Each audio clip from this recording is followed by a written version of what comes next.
నమస్కారం అండి. నా పేరు డాక్టర్ ఆర్ఎంపి శెట్టి. జ్యోతిష్ శాస్త్ర విభాగంలో గత కొన్ని సంవత్సరాలుగా అనేక విషయాలు మీకు తెలుపుతూ వస్తున్నాను. మీరు చూస్తున్నారు, అనుసరిస్తున్నారు, లాభపడ్డారు కూడా. అయితే షేర్ చేయటం మాత్రం మర్చిపోతున్నారు. ఆ ఒక్క చిన్న పని కనుక చేస్తే నాకు ఎంతో ఉత్సాహం కలుగుతుంది. ఈ యొక్క ఛానల్ ఎదుగుతుంది. మీరు కూడా లాభపడేటువంటి అవకాశం లభిస్తుంది. దయచేసి మన్నించండి. ఇప్పుడు నేను చెప్పాల్సినటువంటి అతి ముఖ్యమైనటువంటి విశేషం ఏంటంటే, ముఖ్యంగా రియల్ ఎస్టేట్ వ్యాపారులకు, ఈ రియల్ ఎస్టేట్ వ్యాపారులు చాలా ఆశతో ఎదురు చూస్తూ ఉన్నారు.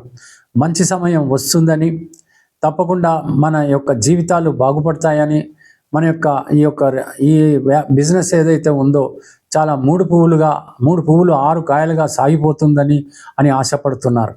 కానీ జ్యోతిష్ శాస్త్ర రీత్యా కనుక తీసుకున్నట్టయితే ప్రస్తుతం ఈ యొక్క శనైశ్వరుడు మీనరాశిలో ఉన్నటువంటి విషయం మనకు బాగా తెలుసు. అంటే శనైశ్వరుడు నీళ్లలో ఉన్నాడన్నమాట. ఆ తర్వాత మళ్ళీ మేషరాశిలోకి ప్రవేశించిన తర్వాత అదే శనైశ్వరుడు నీచబడిపోయి ఉంటాడు.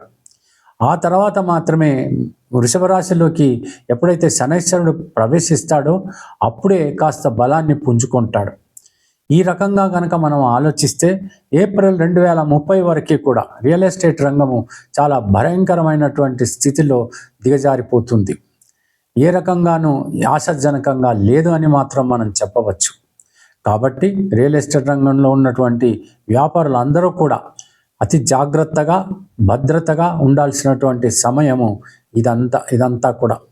ఏప్రిల్ 30వ తేదీ వరకు కూడా చాలా కేర్ఫుల్గా ఒక్కొక్క అడుగు వేస్తేనే ఏమైనా మళ్ళీ నిలదొక్కునేటువంటి పరిస్థితులు ఏర్పడతాయి. లేకపోతే తీవ్రమైనటువంటి నష్టాల్లో కూరుకుపోయి చాలా ఆందోళనకరమైనటువంటి పరిస్థితిలో ఉండిపోతారు. ఆ రకంగా మీరు జాగ్రత్త పడండి. సెలవు.